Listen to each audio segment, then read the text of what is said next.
Hello! In this video I will show you how to install Firefox browser on Samsung Galaxy S25. So you have to start by opening your Google Play Store, then click on search bar and type in Firefox. Then click search and click install. Now you can click open. And here you can select your default browser, or you can click cancel.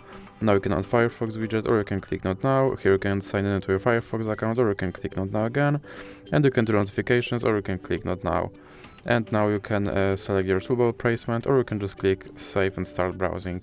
And as you can see, my Firefox browser is now installed and is ready to use. So that's it for this video.